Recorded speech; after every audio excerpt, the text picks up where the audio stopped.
Kita kembali di dialog Kadin, Capres-Cawapres 2014. Saya agak ngeri ngomong debat, soalnya ini bukan debat, ini dialog ya.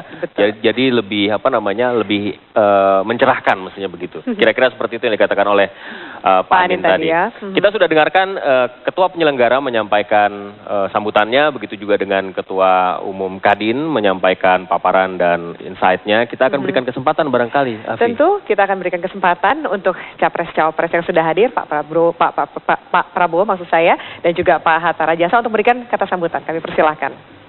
Terima kasih. Silakan Pak. Bismillahirrahmanirrahim. Assalamualaikum warahmatullahi wabarakatuh. Waalaikumsalam. Salam sejahtera bagi kita sekalian.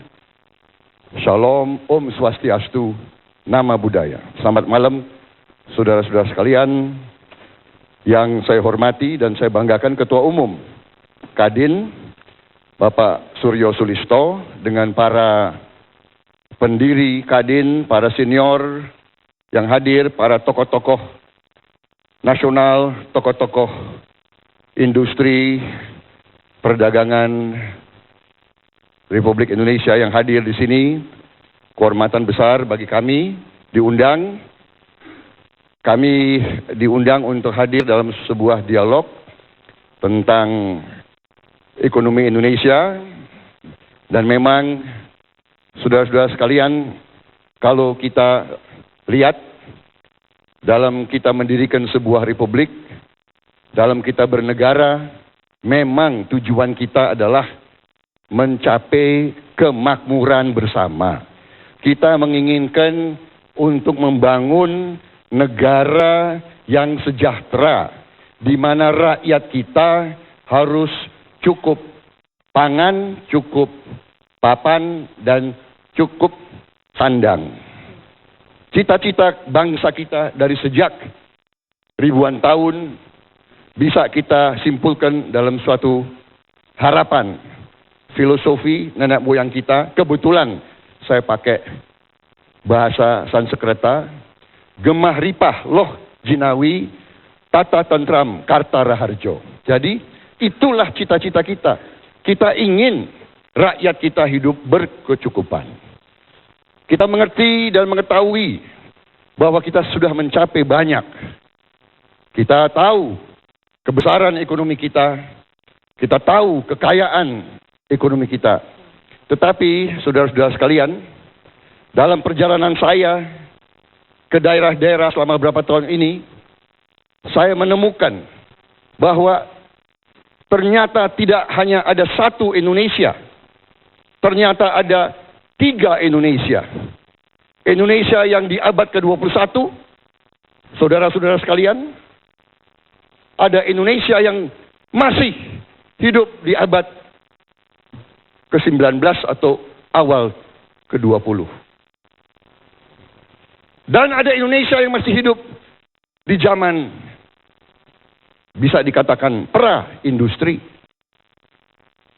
Nah, dengan kenyataan ada tiga Indonesia ini, saya dengan kawan-kawan semakin percaya bahwa kita perlu suatu pendekatan pembangunan ekonomi yang katakanlah multi jalur. Jalur untuk yang sudah siap di abad ke-21, silahkan bersaing dengan dunia. Bagi mereka yang masih ketinggalan, adalah kewajiban pemerintah Republik Indonesia untuk terjun, untuk proaktif, untuk menjadi pelopor dan mengangkat kesejahteraan rakyat kita yang tertinggal, yang belum masuk ke abad ke-21.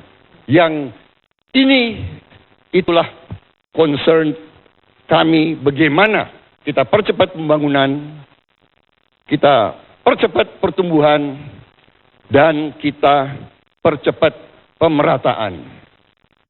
Dengan demikian, cita-cita bangsa kita, rakyat yang hidup berkecukupan, itu akan terwujud. Itulah perjuangan saya dan Saudara Hatta Rajasa dan kawan-kawan dari Koalisi Merah Putih. Kita ingin memberi solusi-solusi yang praktis. Kita ingin mengimplementasi rencana-rencana yang hebat. Saya kira itu pembukaan. Terima kasih Pak. Terima kasih banyak. Baik, terima kasih. Barangkali nanti Pak Hatta bisa bergabung juga dari tanya jawab yang akan berlangsung. Yang akan berlangsung. Dan kita akan jelaskan dulu gitu, bagaimana dialog ini akan berjalan. Kita akan memberikan kesempatan sekitar 1 menit bagi para rekan-rekan Kadin di sini untuk bertanya, dan juga akan ada kami berikan waktu sekitar durasi 3 menit untuk kemudian Bapak menjawab pertanyaan tersebut. Nah, di segmen ini kita akan mengangkat tema yaitu pangan, pertanian, dan juga kelautan. Baiklah, kita berikan kesempatan kepada siapa yang ingin bertanya, kami persilakan. Silakan Pak. Silakan. Mohon disebut nama dan asal asosiasi atau silakan. Terima kasih. Yang terhormat Bapak calon Presiden Bapak Prabowo dan Subianto, serta Bapak calon Wakil Presiden Bapak Hatta Rajasa. Selamat malam dan salam sejahtera Pak. Saya Rudian Kopot, Ketua Komite Tetap Perkebunan Kadin, akan bertanya mengenai masalah ketahanan pangan dan kemandirian pangan. Seperti kita ketahui Pak, masalah ketahanan pangan sudah menjadi masalah utama dunia sekarang ini. Karena peningkatan penduduk yang 30% akan diikuti dengan peningkatan konsumsi yang sampai 70%. Kalau kita lihat dari sisi demand, hal itu disebabkan karena kenaikan penduduk serta peningkatan pendapatan menyebabkan kenaikan konsumsi tadi. Sedang dari sisi supply, lahan yang tersedia terbatas. Serta akibat daripada cuaca yang tidak menentu, maka kesinambungan daripada peningkatan produksi juga terganggu. Akibat daripada itu adalah defisit pangan bertambah makin lama makin besar. Pertanyaan kami adalah, apa konsep ketahanan dan kemandirian pangan yang Bapak tawarkan, khususnya terkait dengan pengurangan ketergantungan import akan pangan? Baik. Yang kedua, bagaimana keharmonisan daripada peran petani menengah dan pengusaha besar. Baik. Yang kedua adalah bicara pertanian, perkebunan, berarti masalah kesediaan pangan. Untuk itu, kami mohon bagaimana alokasi daripada kesediaan pangan. Lengkap sekali pertanyaannya, Bapak. Terima kasih dulu, atas pertanyaan Pak Rudian. Silakan langsung dijawab. Baik, terima kasih. Pertanyaan sangat strategis. Sebetulnya yang Bapak tanya adalah inti daripada strategi pembangunan kami. Yang kami lihat memang sangat benar, pertambahan penduduk mengakibatkan persediaan pangan dunia terbatas dan mengakibatkan harga pangan naik. Harga pangan rata-rata dalam 10 tahun ini naik rata-rata 80%, 70-80%. Kalau jagung dalam 10 tahun naik 98%. Jagung. Kedelai 78%.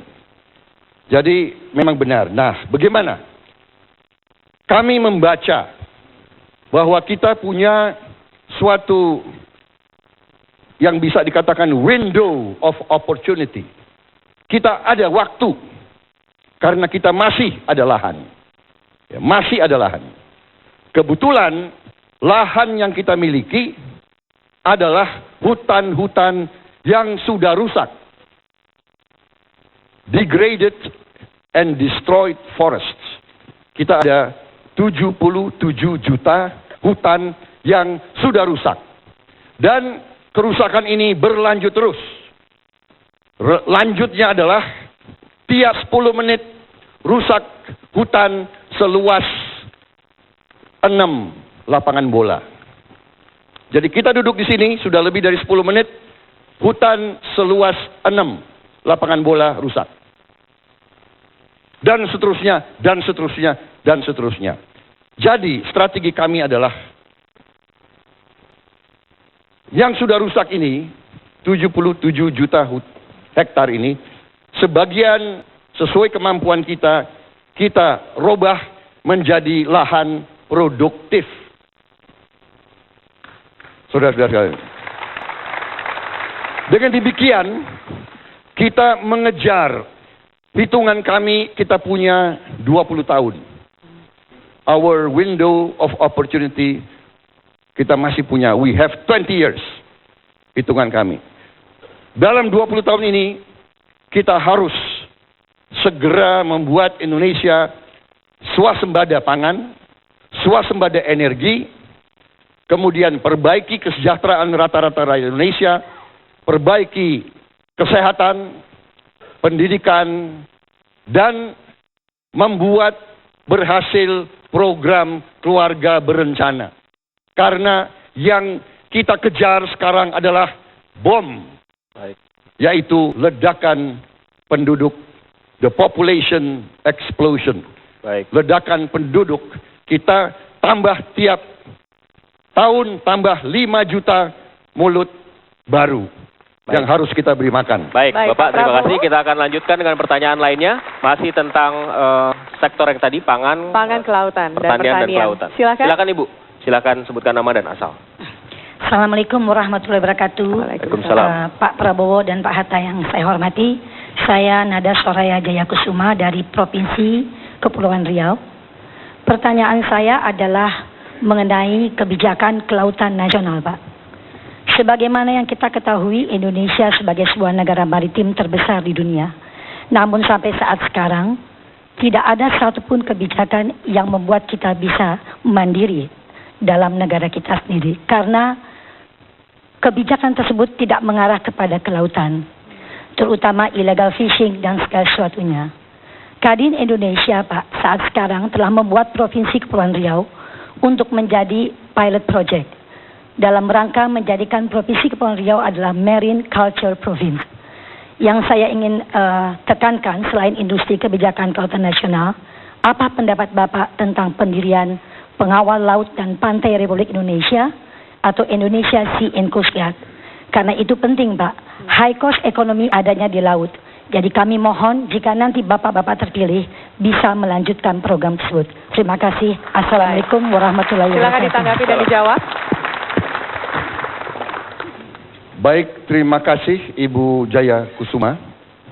Saya sangat sependapat bahwa kita harus memperkuat konsentrasi kita dalam dunia maritim. Kita banyak kehilangan kekayaan kita. Ini sedang ramai sekarang. Berapa banyak sih yang kita hilang kekayaan kita, ya kan? Salah satu tim pakar saya membawa angka kepada saya tadi pagi, ya, kehilangan kita dari laut saja tiap tahun menurut tim pakar ini, ya, harus diverifikasi. Tetapi angka yang saya dapat sungguh sangat mengejutkan. 100 triliun tiap tahun. 10 billion US dollars dari sektor kelautan.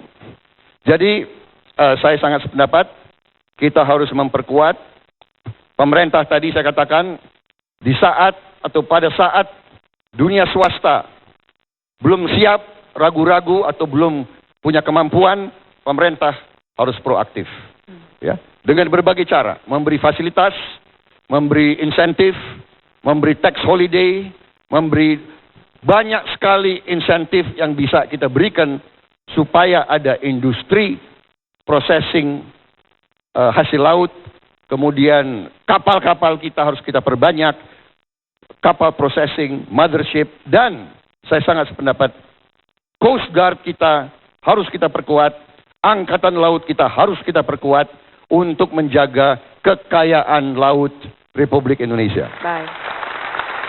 Bisa ditambahkan kalau ada waktu, masih ada waktu, silakan. Bapak. Silakan, masih ada 1 menit. Terima kasih. Saya kira saatnya kita, konsep atau strategi pembangunan kita sebagai negara kepulauan, sejak deklarasi Juanda yang belum banyak kita sentuh, Pak SBY sekarang sudah mulai melihat pembangunan berbasis maritim. Oleh sebab itu kita bisa menjadi negara dengan basis industri maritim yang kuat. Asalkan 2 hal kita lakukan. Pertama, secara komprehensif kita mengembangkan sistem transportasi yang handal untuk menekan kos logistik yang sekarang 14,08% terhadap biaya produksi. kita tekan at least sebelum 2017 menjadi 10%. Maka dengan demikian, para nelayan kita, para petambak di pesisir, para perumput laut yang beroperasi di laut dan mineral tambang-tambang laut bisa sangat efisien untuk mengembangkan industri berbasis maritim. Saya sungguh yakin kekhasan Indonesia ini akan menjadikan kita sebuah negara maritim yang terkuat. Baik, terima kasih Pak Hatta. Tadi jawabannya juga pertanyaan dari sisi industri kelautan, perikanan, dan juga pertanian. Kami akan lanjutkan pemirsa sesaat lagi. Ada pertanyaan dari mengenai perdagangan dan juga investasi dan juga energi. Jangan kemana-mana, tetap bersama kami di Dialog Kadin dengan Capres Cawapres 2014.